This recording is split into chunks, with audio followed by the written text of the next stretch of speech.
Still out here doing these songs, you know, you're still on tour. I do, but I don't take it for granted. Why do you still do it? Why are you still out here? Well, it goes back to the destiny thing. You know, I made a bargain with it, you know, a long time ago, and I'm holding up my end. What was your bargain? To get where I am now. Should I ask who you made the bargain with? with the chief commander. On this earth? And on this earth, and then in the world we can't see. If your ultimate goal is to be famous, then you're gonna do a lot to get there. Like sign your name in blood in a contract with the devil. Like you're gonna end up on a one-way street and it's going nowhere. Like that's just the truth. I've seen so many people like forsake their moral code and their value systems just for a little bit of fame, and it's not worth it at the end of the day. It's really not worth it. I got him away from this witch that he had with him. He told her to go shopping. We were in West Hollywood, and I was witnessing around to people I knew. We went off in his store and we started talking. I said, David, I'd like to ask you a couple questions. I said, I already know the answers, but I've been gone for 5 years. I'd like to know if certain things are still the way they were when I left.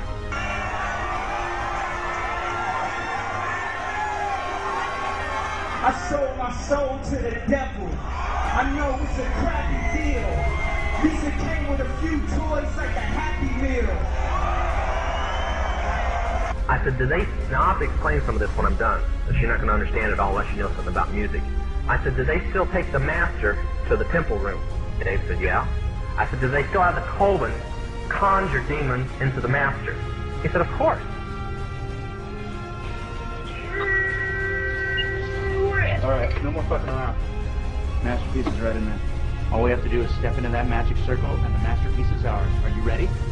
I kind of sang about, you know, what was going on in my life at 15, and that's how I got introduced to the music industry. I swear I wanted to be like the Amy Grant of music. Yeah. But it didn't work out, and so I sold my soul to the devil.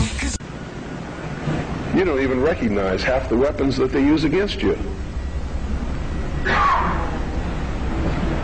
And some of them seem so insignificant that you don't even try. They want to create a world where everybody is happy all the time, doing all of the things that, if you're from a good religious upbringing, is wrong to do. The fourth quarter. Well, the Raptor having some fun with the cheerleaders. Whoa! Devoured! That's wrong. I said, now, I got to know something. What's the main reason for rock music? He said, come on, Lance, you know what the reason is. I said, please, David, I don't want to guess.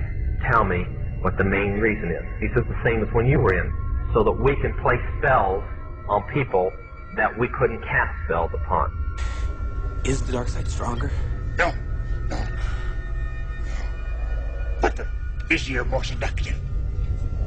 But how am I to know the good side from the bad? You will know when you are calm, at peace, passive. A Jedi uses the Force for knowledge and defense, never attack.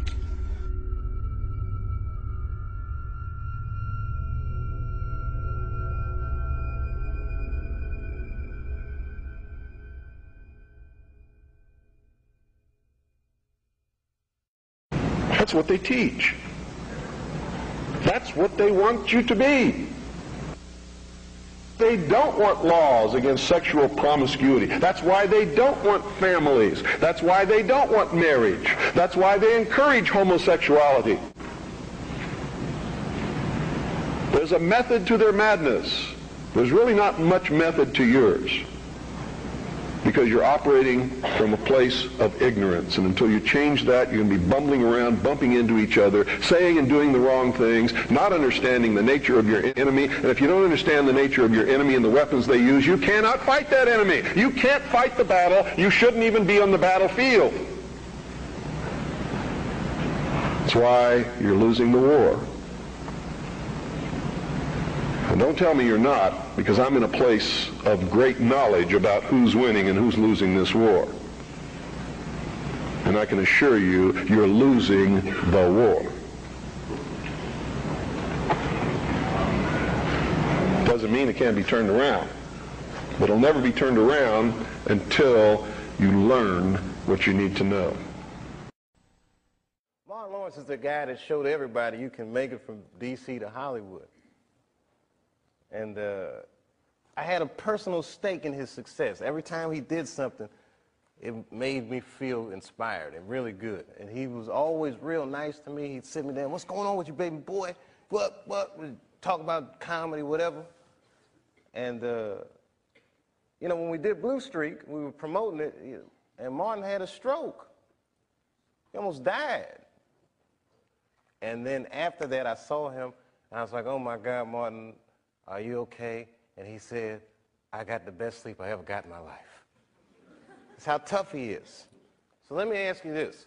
What is happening in Hollywood that a guy that tough will be on the street waving a gun, screaming, they are trying to kill me? Yeah. What's going on? Why is Dave Chappelle going to Africa? Why does Mariah Carey make a $100 million deal and take her clothes off on TRL? A weak person cannot get to sit here and talk to you. Ain't no weak people talking to you. So what is happening in Hollywood? Nobody knows. The worst thing to call somebody is crazy, is dismissive.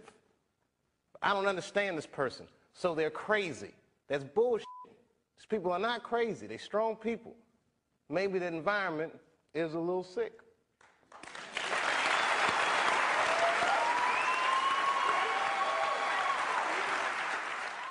Roman is a crazy boy who lives in me, and he says the things that I don't want to say.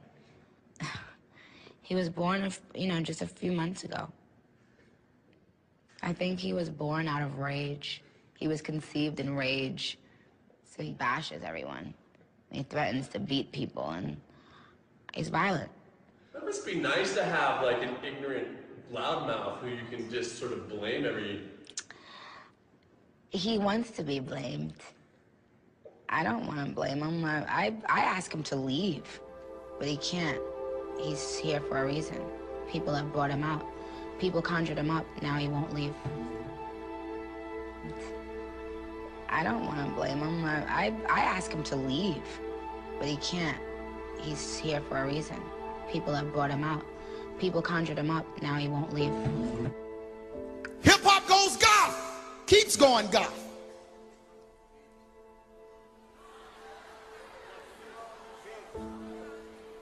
Celebration of death, darkness. What did Aleister Crowley say? Magic. Open you up. Put a spirit in you. Change who you are. Look at the cover story in Rolling Stone. A woman possessed. This article says Beyoncé is gripped by a spirit so powerful it even has a name. A powerful spirit? A spirit in her to be worshiped by men and women? How many Christians went to her concert?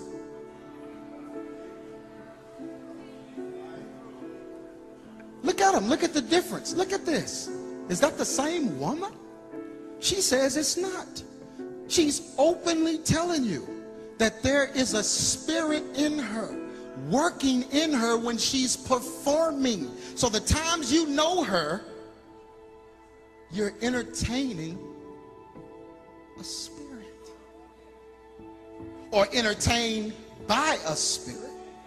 Yeah, true definition of entertain, detain so something can enter you. When they meet me and they speak with me, they're expecting Sasha. And I'm really kind of shy, and not really shy, but more reserved and nothing like Sasha.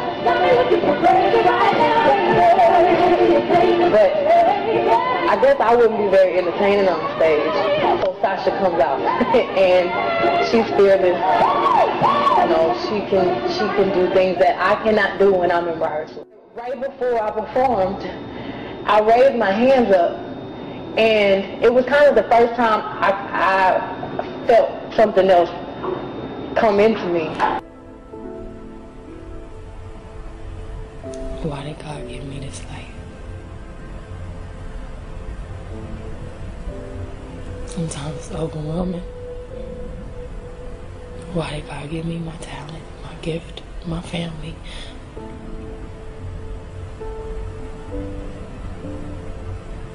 But I know you're not supposed to question God. So I'm grateful for the life He's given me. I'm so grateful. I'm alive and I'm living a dream. I'm living my dreams. Wow.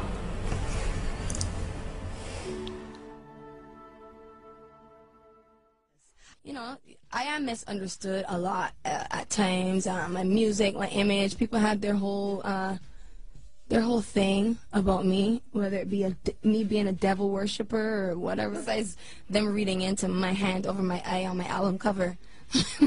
Why is your hand over your eye on your album? Because I'm a devil worshiper. What are you talking about? Musketeers. We've got Britney Spears, Christina Aguilera, Justin Timberlake. These were all poor little children that were brainwashed together in a Disney program. What they will do is use these people in high-profile rituals. Let me tell you why you're here. You're here because you know something. What you know you can't explain, but you feel it. You felt it your entire life. But there's something wrong with the world. You don't know what it is, but it's there. Like a splinter in your mind, driving you mad.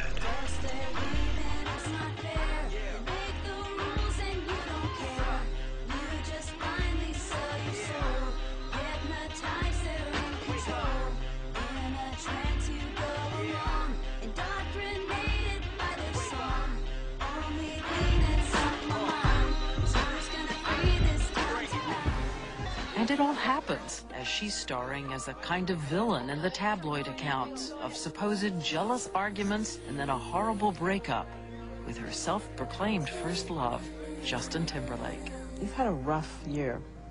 You've had a year that would test a lot of people. Illness in the family. A breakup. This spasm of publicity about what happened from Mexico to London. It was pretty rough, yeah. Yeah, it's kind of weird. Ah, weird. Hello. Oh my goodness. Hello. Ew. Strong Britney. Yeah, it was a weird buddies. I saw the movie the other night.